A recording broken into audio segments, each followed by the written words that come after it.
আসসালামু আলাইকুম। এটিএন বাংলা সংবাদে সবাইকে স্বাগত জানাচ্ছি সীমা খান। শুরুতেই বিআরবি কেবলস সংবাদ শিরোনাম।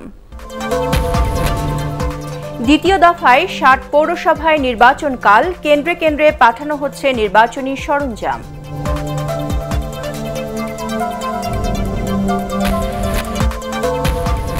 পৌর নির্বাচনে হস্তক্ষেপ করছে না সরকার, বলছে আওয়ামী লীগ। ভোট ডাকাতির আশঙ্কা বিএনপির।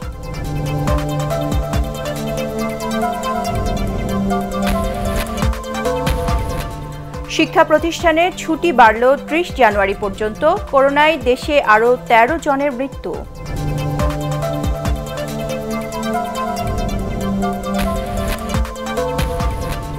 এবং শেখ হাসিনা সরকারের টানা এক যুগে শিক্ষা খাতে ফিরেছে শৃঙ্খলা, মান বাড়ানোর পরামর্শ বিশ্লেষকদের।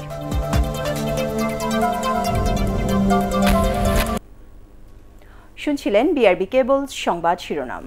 শুরুতেই পৌর নির্বাচনের খবর।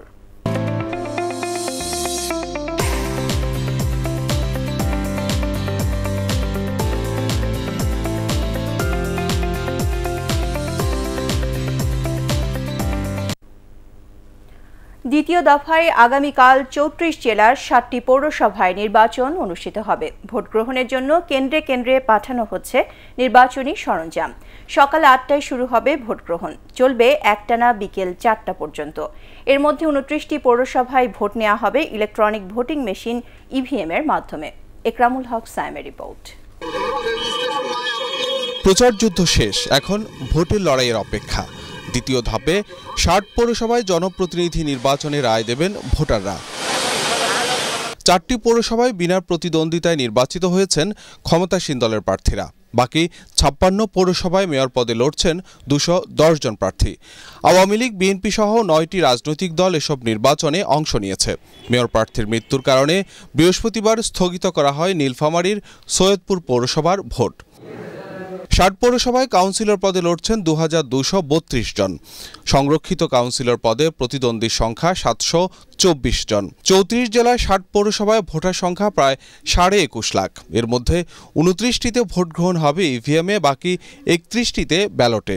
ঝুঁকিপূর্ণ বিবেচনায় অন্তত ১৬টি পৌরসভায় আইনশৃঙ্খলা বাহিনীর অতিরিক্ত সদস্য মোতায়েন করা হয়েছে। নিরপেক্ষ নির্বাচন, অবাধ নির্বাচন, সুষ্ঠু নির্বাচন, স্বচ্ছ নির্বাচন। ব্যক্তির শাসন না, ব্যক্তির পছন্দের বিষয় না, আইনের শাসন প্রতিষ্ঠা করাই হবে নির্বাচন পরিচালনার একমাত্র প্রধান লক্ষ্য। পরিস্থিতি বিবেচনায় এমন পৌরসভার সংখ্যা আরও বাড়তে পারে বলে জানিয়েছে নির্বাচন কমিশন। ভোট কেন্দ্র ছাড়াও মোবাইল ও স্ট্রাইকিং ফোর্স হিসাবে নির্বাচনী মাঠে রয়েছে র্যাব, পুলিশ ও কোস্ট গার্ডের সদস্যরা। মোতায়েন থাকছে বিজিবিও। একরামুল হক সায়েম, এটিএন বাংলা, ঢাকা। পৌরসভা নির্বাচনে সরকার হস্তক্ষেপ করছে না বলে জানিয়েছেন আওয়ামী লীগ সাধারণ সম্পাদক ওবায়দুল কাদের।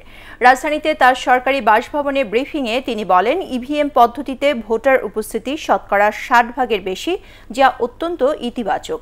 আওয়ামী লীগের বিভিন্ন পর্যায়ে ঘোষিত কমিটি নিয়ে কোনো অভিযোগ থাকলে ধানমন্ডি অফিসের নির্বাচনী ট্রাইব্যুনালে জমা দেওয়া যাবে বলেও জানান ওবায়দুল কাদের। পথ পুড়িয়ে ভোটাররা যাতে শান্তিপূর্ণভাবে ভোটাধিকার প্রয়োগ করতে পারে সে লক্ষ্যে নির্বাচন কমিশন প্রস্তুতি গ্রহণ করেছে। নির্বাচন কমিশনকে সর্বাত্মক সহযোগিতা করা সরকারের দায়িত্ব।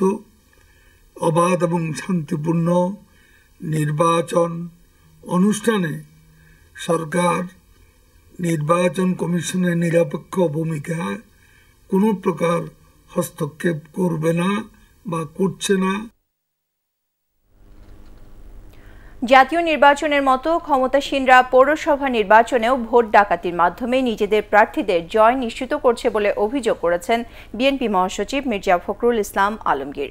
ঠাকুরগাঁওয়ে নিজ বাসায় সাংবাদিকদের সাথে আলাপকালে তিনি এ অভিযোগ করেন। মির্জা ফখরুল দাবি করেন, স্থানীয় সরকার নির্বাচনকে সামনে রেখে সারা দেশে বিএনপি নেতাকর্মীদের মামলা দিয়ে হয়রানি করা হচ্ছে।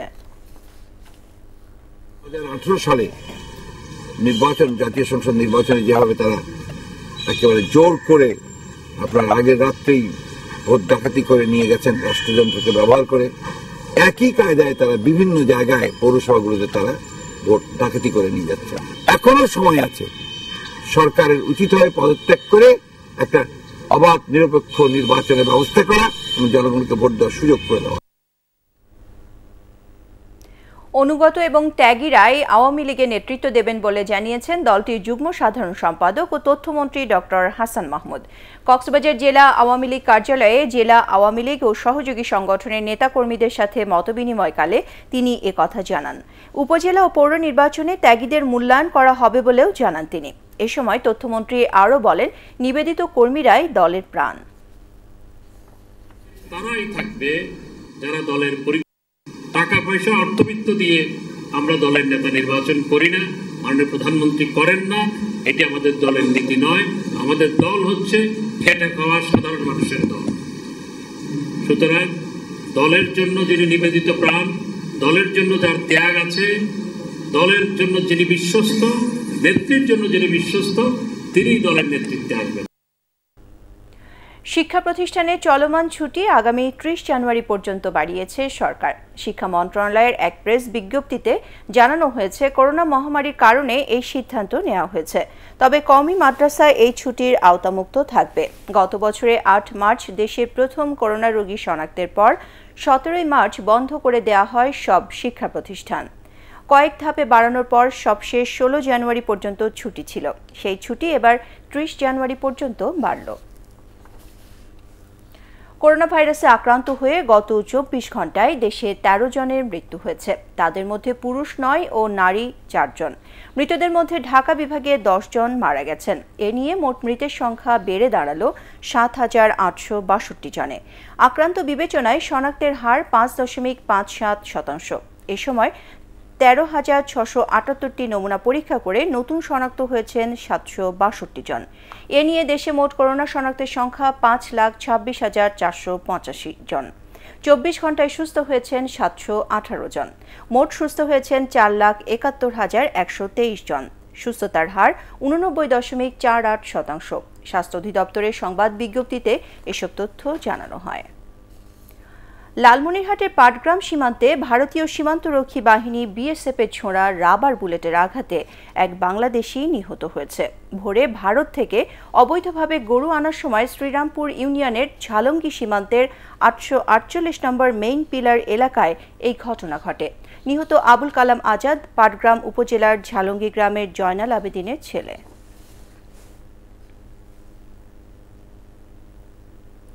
শীতের সবজিতে উপচে পড়ছে রাজধানী বাজার। দামও কমেছে। হাতের নাগালে নতুন আলু আর পেঁয়াজ। তবে চাল, চিনি ও তেলের বাজার এখনও বাড়তি। এক মাসের ব্যবধানে সয়াবিন তেলের দাম বেড়েছে লিটারে ৩০ টাকা। চিনির দাম বেড়েছে কেজিতে ৬ থেকে ৮ টাকা। হুমায়ুন চিশতির রিপোর্ট। শীতকাল মানেই বাজারে নানা রকম সবজির পসরা। ফুলকপি, শিম, শালগম, গাজর, টমেটো, বাঁধাকপি, বেগুন এমন টাটকা সবজি পাওয়া যাচ্ছে রাজধানীর বাজারে। দু একটি বাদে প্রায় সব সবজির দামই কেজি প্রতি ৩০ থেকে ৪০ টাকার মধ্যে। টমেটো ৪০, শিম ৪০, বগলি ৩০। দামটা আমার মনে হয় সহনীয় পর্যায়ে কমতেছে দিন দিন। কয়েক সপ্তাহ আগেও আলু কিনতে গুনতে হয়েছে কেজি প্রতি ৫০ টাকা। আর পেঁয়াজের ঝাঁঝে বাজারে টেকাই ছিল দায়। তবে বাজারে নতুন পেঁয়াজ ও আলুর সরবরাহ বাড়ায় এখন দামও নিম্নমুখী। ১২০ টাকার পেঁয়াজ এখন কেনা যাচ্ছে মাত্র ৩৫ টাকায়। পেঁয়াজ এবং আলুর দামটা মানুষের সহনীয় মধ্যে চলে আসছে। এরকম বাজারটা থেকে গেলে মানুষ, সাধারণ মানুষের জন্য উপকার হয়। দেশি পেঁয়াজ ৩৫ টাকা, আলু 25 টাকা কেজি। শীত যত পড়তেছে আলু উৎপাদন আর বেশি হবে, 20 টাকা 22 টাকা এ পড়বে। বেশ কিছুদিন ধরে ঊর্ধ্বমুখী সয়াবিন তেলের দাম। প্রতি সপ্তাহেই দাম বাড়ছে। বাড়তে শুরু করেছে চিনির দামও। খোলা চিনির দামও বাড়ছে, প্যাকেট চিনির দাম বাড়ছে। বর্তমানে আমরা যে চিনিগুলো কিনছি এটা হলো 68 টাকা কিনার রেট পড়ে বা 72 টাকা বিক্রি রেট পড়ে। যে তেলটা রূপসাদা দিতেছে 615 টাকা ভাড়া নিছে। আর অন্য কোম্পানি তো তেলে নাই, ধরেন 165 টাকা 5 লিটারে বাড়ছে। এদিকে কোনোভাবেই নিয়ন্ত্রণে আসছে না চালের বাজার। বিক্রেতারা বলছেন, বাজারে নতুন চাল আসার পর যেখানে দাম কমার কথা সেখানে কেজি প্রতি দাম বেড়েছে ৬ থেকে ৮ টাকা পর্যন্ত। সন্না ফাইজাম 46-47 টাকা বেচতেছি, মিনিগেট 60-62 টাকা বেচতেছি, নাজিশাল 60 থেকে 65 টাকা বেচতেছি। একটা নাইসা আছে পালকি মার্কা, ওটা আমরা কিনছিলাম 63 টাকা। আজকে সে একই 63 টাকা আনছি। কমের আশা তো দোকান খালি রাখছি প্রায় 10-12 দিন। এখন তো দেখতেছি কমতেছে না। নতুন চাল আসা শুরু, দামও বাড়া শুরু হয়েছে। আর দাম তার একদিনে বাড়ে নাই। পুরো মাসব্যাপী দাম বাড়ছে। পাকিস্তানি কক মুরগির দাম কিছুটা বাড়লেও অন্যান্য জাতের মুরগি, মাছ ও মাংসের বাজার রয়েছে স্থিতিশীল। হুমায়ুন চিস্তি, এটিএন বাংলা, ঢাকা। মাত্র কয়েক বছরের ব্যবধানে দুর্নীতি ও জালিয়াতি সহ মানুষকে জিম্মি করে শত শত কোটি টাকা হাতিয়ে নেয়ার অভিযোগ উঠেছে সিরাজগঞ্জের শাহজাদপুরের রাকিমুল আল মামুন ওরফে কয়েল রানার বিরুদ্ধে। তার নামে 1 ডজনের মতো মামলা রয়েছে। 2004 সালে গ্রেপ্তারও হন ডিবি পুলিশের কাছে। এখনও সরকারের উচ্চ পর্যায়ের ব্যক্তিদের নাম ভাঙিয়ে অব্যাহত রেখেছেন প্রতারণা। শফিকুল ইসলাম শামীমের রিপোর্ট। প্রতারণার মাধ্যমে মানুষকে নিঃস্ব করে কোটি কোটি টাকা হাতিয়ে নেওয়ার অভিযোগ উঠেছে সিরাজগঞ্জের শাহজাদপুরের দুর্নীতিবাজ খ্যাত রাকিমুল আল মামুনের বিরুদ্ধে। নিজেকে রানা গ্রুপের চেয়ারম্যান পরিচয় দেয়া এই ব্যক্তির বিরুদ্ধে অবৈধ সম্পদের পাশাপাশি বিদেশে অর্থ পাচারেরও অভিযোগ আছে। বিএনপি এবং আওয়ামী লীগ যারাই ক্ষমতায় থাকুক, সেই দলের নেতাদের নাম ভাঙিয়ে প্রতারণার অভিযোগ তার বিরুদ্ধে। রাজুকের প্লট বরাদ্দ নিয়েও রয়েছে তার জালিয়াতি। প্রতিষ্ঠিত ব্যবসায়ী এবং ধনী ব্যক্তিদের টার্গেট করে কৌশলে ব্যাংক চেকে স্বাক্ষর রেখে বড় অঙ্কের টাকা হাতিয়ে নেয়া তার প্রতারণার কৌশল। আমাদের বন্ধুত্বের সুযোগ নিয়ে আমাদের পুরো পরিবারকেই সে ভুক্তভোগী হিসেবে করেছে। আমরা অত্যন্ত সাফারার সমাজে আমাদের একটা অবস্থান থাকার দরুন আমরা কোনো মিডিয়া বা কোনো প্রশাসনের কাছেও আমরা কোনো আশ্রয়ে যেতে পারছি না। তার দ্বারা প্রতারিত লোকজনের সাথেও আমাদের সাক্ষাৎ হয়েছে। সবাইকে একই স্টাইলে সে প্রতারণা করে যাচ্ছে। নিজের স্ত্রীকে প্রতারণার কাজে ব্যবহার করতে চাইলে তার প্রতিবাদ করায় তাকেও মামলা দিয়ে হয়রানি করছেন রানা। তার ওয়াইফ নির্যাতনের থেকে বাঁচতে পারে নাই এবং তার কাছ থেকে অনেক স্ট্যাম্পে সই নিয়েছে, চেকে সই নিয়েছে। আমি কোনো বিচার পাচ্ছি না। আমার শাহজাদপুরে 4-5টা কেস করছে স্যার। আমি গরিব মানুষ স্যার, আমি এর বিচার চাই জোরাত করে স্যার। আমি এর বিচার চাই দেশের কাছে আপনাদের মাধ্যমে স্যার। আমি এর বিচার চাই স্যার। আমার খুব কষ্ট স্যার, আমার মেয়েকে মেনে ফেলতে চাইছি স্যার। অভিযুক্ত রানার সাথে যোগাযোগ করার চেষ্টা করা হলেও অসুস্থতার কথা বলে ফোন কেটে দেন তিনি। আমি একটু ঢাকার বাইরে আছি, সিরাজগঞ্জে। বিভিন্ন আসলে ওই ডকুমেন্টস আমাদের হাতে। যাই হোক, আমি আপনার পরে সুস্থ হয়ে ফোন দিব ভাই। শরীরটা ভালো না তো, এই জন্য কথা বলতে পারছি না। রাকিমুল আল মামুন ওরফে কয়েল রানার বিরুদ্ধে দুদক সহ আইন প্রয়োগকারী সংস্থাগুলো ব্যবস্থা নেবে, এমনটাই প্রত্যাশা ভুক্তভোগীদের। শফিকুল ইসলাম শামীম, এটিএন বাংলা, ঢাকা। এবারে শেখ হাসিনা সরকারের টানা 1 যুগ পূর্তি নিয়ে ধারাবাহিক প্রতিবেদন।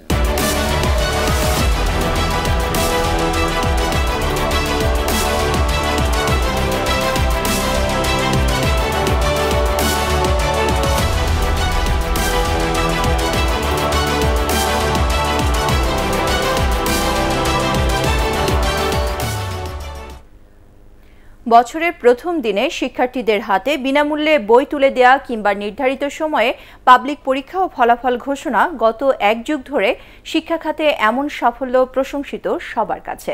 এখন শিক্ষার মান বাড়ানোর দিকে গুরুত্ব দেওয়ার পরামর্শ বিশেষজ্ঞদের। সরকারের ধারাবাহিকতায় স্বাস্থ্য খাতেও ইতিবাচক পরিবর্তন এসেছে বলে মনে করেন বিশ্লেষকরা। রিপোর্ট করছেন মাহবুব কবির চপল।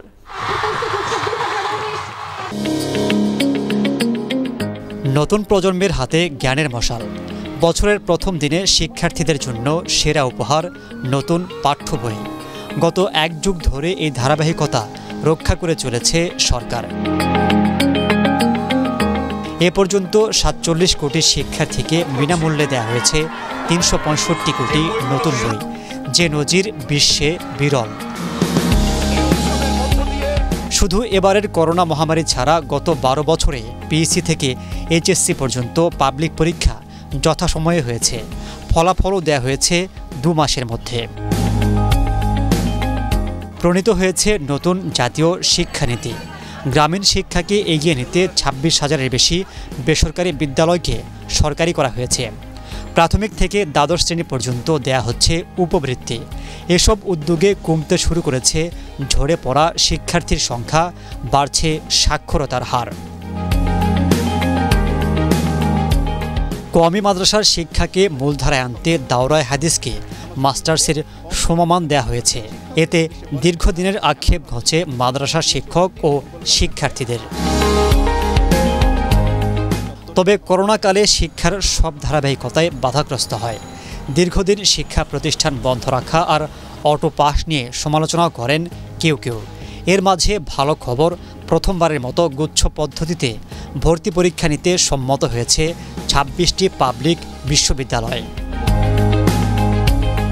তবে সাম্প্রদায়িক গোষ্ঠীর চাপের মুখে পাঠ্য বই থেকে বিশেষ কিছু লেখকের লেখা বাদ দেয়া এবং শিক্ষা নিয়ে বারবার পরীক্ষা নিরীক্ষায় প্রশ্ন উঠেছে শিক্ষার মান নিয়ে। আমরা প্রাথমিকে শতভাগ ভর্তি প্রায় নিশ্চিত করেছি গত এক দশকে।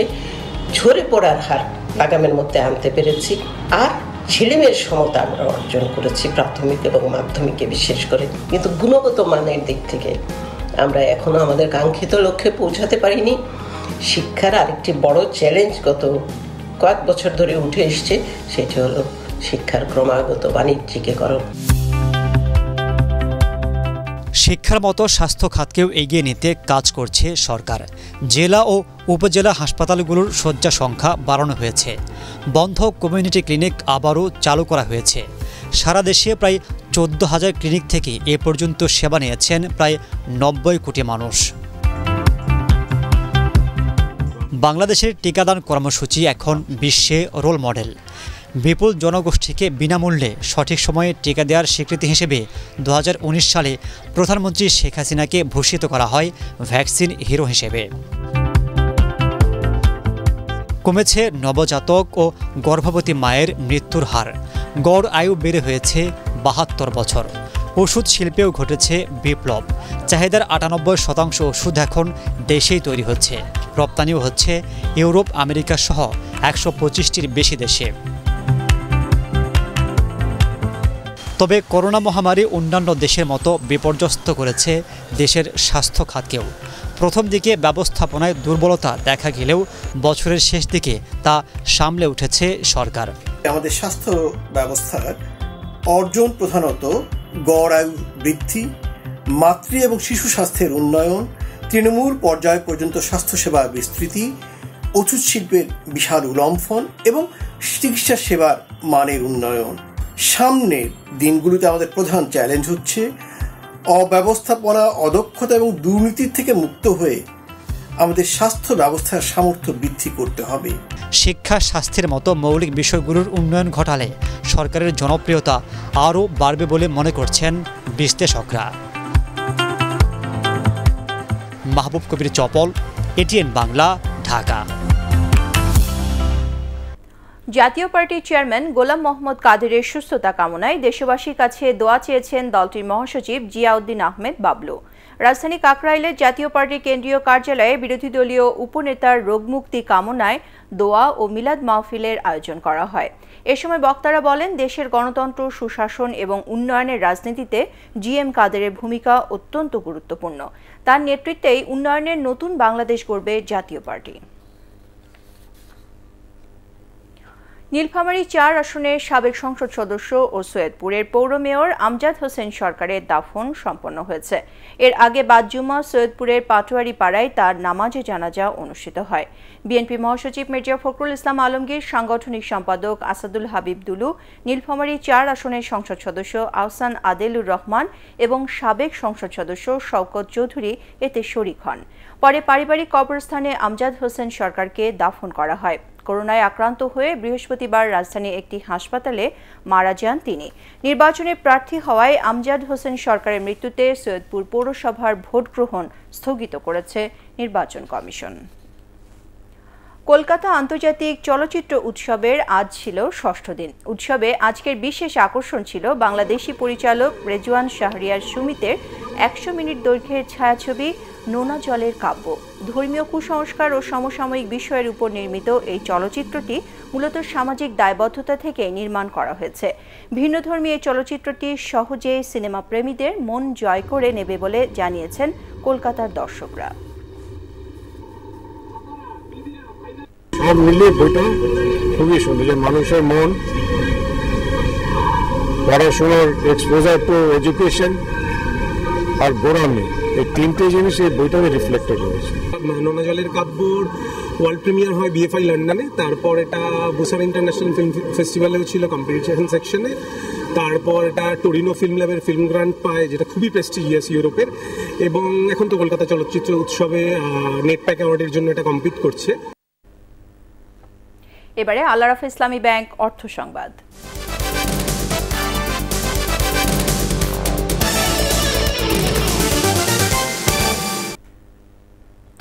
কৃষি পণ্যের রপ্তানি বৃদ্ধিতে জার্মানিকে বিনিয়োগ ও সহযোগিতার আহ্বান জানিয়েছেন কৃষিমন্ত্রী ডক্টর আব্দুর রাজ্জাক।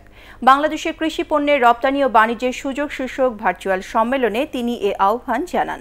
বাংলাদেশে বিনিয়োগের অত্যন্ত অনুকূল পরিবেশ রয়েছে উল্লেখ করে কৃষিমন্ত্রী বলেন, জার্মানির সাথে বাণিজ্যিক সম্পর্ক উন্নয়নে কাজ করছে সরকার। জার্মানিতে নিযুক্ত বাংলাদেশের রাষ্ট্রদূত মোশাররফ হোসেন ভূঁইয়া, কৃষি সচিব মেজবাহুল ইসলাম, জার্মান দূতাবাসের মিশন উপপ্রধান কনস্ট্যান্টিয়া জেহরিঙ্গা এতে আরও বক্তব্য রাখেন। এবারে আন্তর্জাতিক সংবাদ।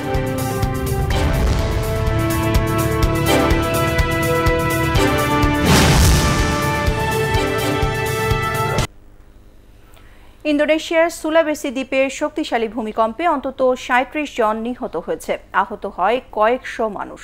স্থানীয় কর্মকর্তারা জানান ৬.২ মাত্রার এই ভূকম্পনে একটি হাসপাতাল মাটিতে মিশে গেছে, ধসে গেছে বেশ কয়েকটি ভবন। ধ্বংসস্তূপের নিচে অনেকে আটকা পড়েছেন বলে ধারণা করা হচ্ছে।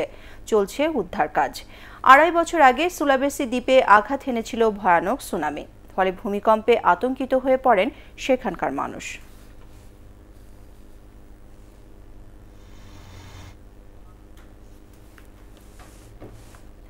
দেশে গণতন্ত্র ধ্বংসের জন্য নির্বাচন কমিশন দায়ী বলে অভিযোগ করেছেন বিএনপির সাংগঠনিক সম্পাদক রুহুল কুদ্দুস তালুকদার দুলু। নাটোর জেলা বিএনপি কার্যালয়ে পৌর নির্বাচন নিয়ে দলীয় নেতাকর্মীদের সাথে মতবিনিময়ের সময় তিনি এ অভিযোগ করেন। নির্বাচনী ব্যবস্থা ধ্বংস করার কারণে দেশ আজ গণতন্ত্রহীন বলেও মন্তব্য করেন রুহুল কুদ্দুস তালুকদার দুলু। জেলা বিএনপির আহ্বায়ক আমিনুল হক, সাবেক সাধারণ সম্পাদক শহীদুল ইসলাম বাচ্চু এ সময় বক্তব্য রাখেন। হাজারো মানুষের মিলন মেলায় রাজধানী কামরাঙ্গীরচরে সরকারি হাসপাতাল মাঠে উদযাপিত হল পুরান ঢাকার ঐতিহ্যবাহী সাকরাইন উৎসব। দিনে আকাশে বর্ণিল ঘুড়ি, বিকেলে পিঠা উৎসব, রাতে জমকালো আতশবাজি এবং ফানুস উড়ানোর উৎসবে মেতেছিলেন বিভিন্ন বয়সী মানুষ। ঢাকা দক্ষিণ সিটি কর্পোরেশনের ৫৬ নম্বর ওয়ার্ড কাউন্সিলর মোহাম্মদ হোসেনের উদ্যোগে আয়োজিত এই উৎসবের ভার্চুয়াল উদ্বোধন করেন স্থানীয় সংসদ সদস্য কামরুল ইসলাম। ঢাকা মহানগর দক্ষিণ আওয়ামী লীগের সাধারণ সম্পাদক হুমায়ুন কবির এ সময় অন্যান্যের মধ্যে উপস্থিত ছিলেন। পরে এ উপলক্ষে এক সাংস্কৃতিক অনুষ্ঠানের আয়োজন করা হয়।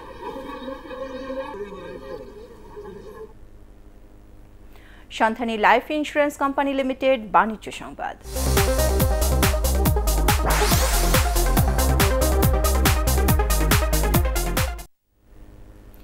উজ্জীবিত হও এবং সামনে এগিয়ে চলো শিরোনামে মালয়েশিয়ার বিশ্বখ্যাত পেট্রোনাস লুব্রিক্যান্টের ব্যবসায়িক পার্টনার্স সভা অনুষ্ঠিত হয়েছে। রাজধানীতে ইউনাইটেড সিটির ক্লাব হাউসে আয়োজিত অনুষ্ঠানে ইউনাইটেড গ্রুপের উপদেষ্টা আক্তার মাহমুদ, চেয়ারম্যান ও ব্যবস্থাপনা পরিচালক মঈন উদ্দিন হাসান রশিদ, প্রধান নির্বাহী কর্মকর্তা আমির এইচ খান, পরিচালক ওয়াইজ মাহমুদ উপস্থিত ছিলেন। ইউনাইটেড গ্রুপের সহযোগী প্রতিষ্ঠান ইউনাইটেড লুব অয়েল লিমিটেড বাংলাদেশে পেট্রোনাস লুব্রিক্যান্টস ইন্টারন্যাশনালের একমাত্র অনুমোদিত পরিবেশক। এখন পারটেক্স খেলার খবর।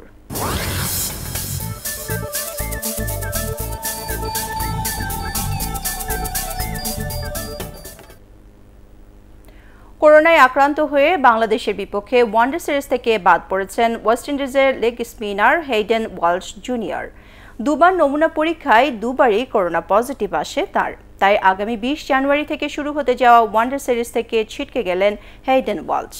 ওয়েস্ট ইন্ডিজের হয়ে ১০ ওয়ানডেতে ১২ উইকেট নিয়েছেন এই স্পিনার। এর আগে বাংলাদেশে আসার আগেই করোনার কারণে দল থেকে বাদ পড়েন রোমারিও শেপার্ড। এদিকে অনুশীলন শেষে ক্যারিবীয় পেসার কেমার রোজ বলেন, বাংলাদেশের বিপক্ষে সিরিজ জিততে আশাবাদী তারা। জাতীয় অ্যাথলেটিক্সে দ্রুততম মানবের মুকুট ধরে রেখেছেন ইসমাইল হোসেন। ৪৪তম বঙ্গবন্ধু জাতীয় অ্যাথলেটিক্সে ১০০ মিটার স্প্রিন্টে প্রথম হয়েছেন তিনি। ১০.৫৫ সেকেন্ডেই দৌড় শেষ করেন ইসমাইল। এদিকে দ্রুততম মানবীর তকমা ধরে রেখেছেন শিরিন আক্তার। ১০০ মিটার স্প্রিন্টে তিনি দৌড় শেষ করেছেন ১১.৮১ সেকেন্ডে। ৩ দিনব্যাপী এবারে জাতীয় অ্যাথলেটিক্সে পুরুষ ও মহিলা দুটি গ্রুপেই ৩৬টি ইভেন্টে প্রতিযোগিতা অনুষ্ঠিত হচ্ছে। রিয়াল মাদ্রিদকে 2-1 গোলে হারিয়ে স্প্যানিশ সুপার কাপের ফাইনালে উঠেছে অ্যাথলেটিক বিলবাও। 18 মিনিটে রাউল গার্সিয়ার গোলে পিছিয়ে পড়ে রিয়াল। এরপর মার্টিনেজকে রিয়ালের ডিফেন্ডার ভাস্কেস নিজেদের বিপদ সীমায় ফেলে দিলে রেফারি পেনাল্টির বাঁশি বাজান। স্পট কিকে ব্যবধান দ্বিগুণ করেন গার্সিয়া। দ্বিতীয়ার্ধে গোল শোধের জন্য মরিয়া হয়ে লড়ে জিনেদিন জিদানের দল।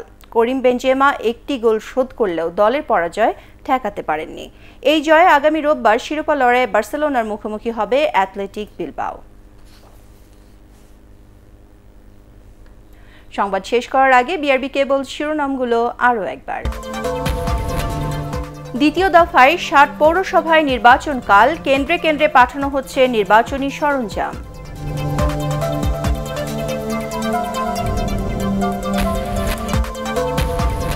পৌর নির্বাচনে হস্তক্ষেপ করছে না সরকার, বলছে আওয়ামী লীগ। ভোট ডাকাতির আশঙ্কা বিএনপির।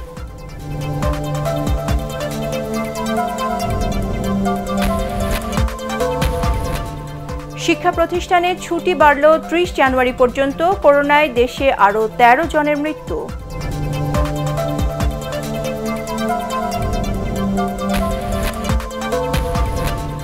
এবং শেখ হাসিনা সরকারের টানা এক যুগে শিক্ষা খাতে ফিরেছে শৃঙ্খলা, মান বাড়ানোর পরামর্শ বিশ্লেষকদের।